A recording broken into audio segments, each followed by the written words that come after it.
Kuya Bad's Adventure. Kasi binigyan tayo ni Papa ng orasyon na pampagayuma. So, yun lang yung kabilin-bilin sa akin ni Papa, yung orasyon na pampagayuma. Hi sa'yo, Remy. Kung hindi ako maganda, mas lalo ka nang hindi maganda. Nagligo ng baby. Jesus, naligo man ang baby. So, yan, tayo mga kamarites.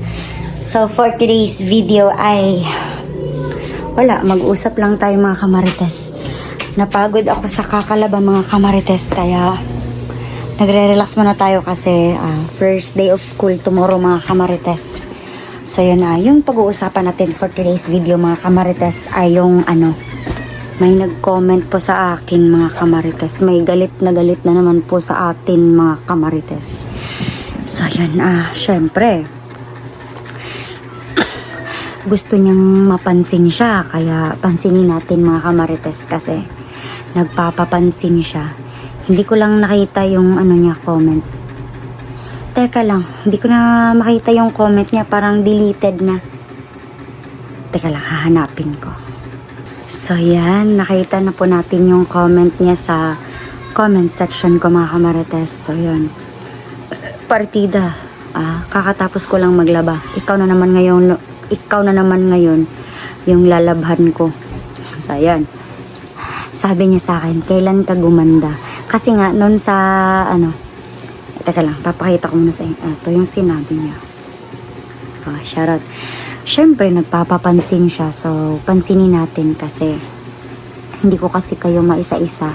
Kada magbabasa ako ng mga comments, binabasa ko yun whether negative or ma-positive man yun, binabasa ko yun mga kamarites. And dito ako sa comment niya, natuwa. Sobra talaga akong natuwa.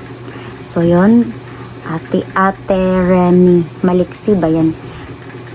Napaka-maliksi mo naman talaga ng napaka-maliksi ng utak mo. So yun. So yun, wala tayong content for today's video, kaya gagawan kita ng content especially made for you. Sabi niya sa akin doon sa comment niya sa akin doon sa nung sinabi ko ba na yun, haggard na tayo, ang pangit na natin mga kamarites. So yun, kailan pa daw ako gumanda? Kasi nag-reply naman tayo ng noong syempre noong nagkakilala pa kami. Syempre nung nagkakilala pa kami, yun. Anong pakay mo kung yung tipo ni Kuya Bad's Adventure or yung type ni Kuya Bad's Adventure ay single mom, may mga anak na, tapos napakapangit pa? Anong pakay mo doon? Wala ka naman sigurong pakay doon sa gustong-gusto ni Kuya Bad's Adventure, yung mga pangit na katulad ko. At saka may nakapagsabi din sa akin na ano ba daw yung nagustuhan ni Kuya Bad's Adventure kasi napakamarites ko. So yun, yung mga tao talaga may masabi talaga kahit na yung mga asawa nila nananahimik. Hindi ako magme-mention dito ng mga pangalan ng mga asawa ng mga hunters.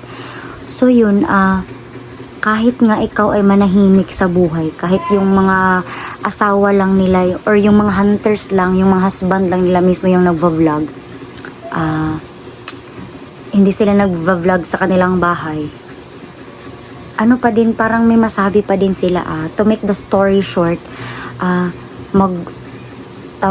ma-expose yung mga asawa dito sa social media, especially dito sa YouTube, ma-expose man yung mga asawa ng mga hunters or not, or hindi, parang may masasabi pa din sila. So yun, bibigyan ko kayo ng example.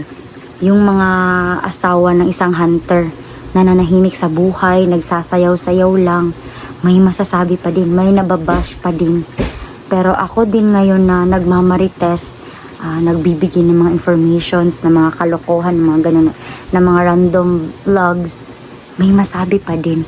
So life isn't perfect talaga mga kamarites, and naiintindihan ko naman na yung nature talaga ng pagva-vlog ay hindi talaga siya magugustuhan, or hindi lahat talaga ng mga tao ay mapiplease mo. So may nakapag-comment din ng ganyan na hayaan mo na lang mga kamarites, hayaan mo lang marites kasi hindi lahat ng tao ay mapiplease mo or magugustuhan ka. So I really understand naman kung ganun mga kamarites, na hindi tayo gusto ng mga solid na supporters dyan ni Kuya Bad's Adventure.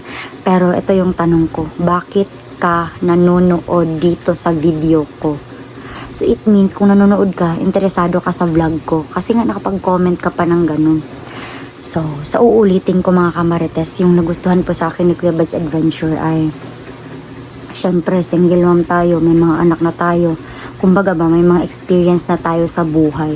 Kaya niya hindi pinili yung dalaga siguro, yung ex niya kasi, may ex ba siya? Ay, may ex naman yung si Kuya Bad's Adventure. Yung mga babae niya dati. Oo, mga babae niya dati. Hindi niya pinili kasi mas gusto niya sa akin. Kasi nadali yan si Kuya Bad's Adventure ko noon. So yun, konting marites tayo dito mga kamarites. So yan si Kuya Bad's Adventure. Parang nagayuma ko yata yan. Akalain mo naman na may mga anak na ako. Iniwanan pa ako ng dati kong asawa. Tapos siya pa yung bubuhay sa mga anak ko ngayon. Pati kay Juno. So akalain niyo yun. Feeling ko, nagayuma ko yan si Kuya Bad's Adventure. Kasi binigyan tayo ni Papa ng orasyon na pampagayuma. So, yun lang yung kabilin-bilinan sa akin ni Papa, yung orasyon na pampagayuma. Kasi kahit napangit tayo, tingnan nyo, sobrang pangit natin mga kamarites. Yan ha. Sobrang pangit ko, pero ako pa din yung pinakasalan niya. Yung mga ganong factors mga kamarites. Pangalawa, ma-experience na tayo sa pagdadrive. Kaya lang sa pagdadrive ng relasyon. So, yun yung mga kamarites. Yun yung experience natin. Kaya siguro, hindi tumitingin si Kuya Bad sa panlabas na kaanyuhan kasi mas gusto niya yung may experience na sa buhay pag-aasawa. At saka syempre, blessings din para sa kanya yung pagkakaroon ko ng anak. Yun. Grabe ka naman, Remy, kung makapambash sa akin na kailan daw ako gumanda. Grabe. Kung napanood mo yung previous vlogs ko, sinabi ko dun mga kamarites na hindi nasusukat yung kagandahan sa panglabas na kaanyuhan, which is really true naman mga kamarites. Totoo yun mga kamarites. Hindi po nagbe-base yung tunay na kagandahan for physical only. Grabe ka kung makapanglait sa akin kailan daw ako gumanda. Sure ka ba? Sure ka kaya na hindi tayo maganda? Okay, pagbibigyan kita dyan. Pangit na kung pangit, basta at least masaya naman tayo sa buhay. Yun. Ikaw, kung napapangitan ka sa akin, yung Panginoon, hindi naman napapangitan sa akin kasi si Lord yung gumawa sa akin. Grabe ka. Pero yung sinasabi mo na kailan daw ako gumanda, so in short, pangit daw ako. Sure ka ba na maganda ka talaga? Grabe ka, kung manlait ka ng kapwa, siguruhin mo naman na kasing ganda mo si Marian. Baka yung mukha mo, Diyos ko, parang di na lang ako magsasabi, baka ako na yung mabaliktad kasi tayo na yung sinabihan na hindi maganda. At least maganda yung kalooban, hindi rin maganda yung kalooban ko. Kasi pumapatol po tayo sa mga bashers na tulad mo. Kasi nga, nagpapapansin ka, pansinin kita. Partida, pagod ako ngayon, pero yun, hi sa'yo Remy.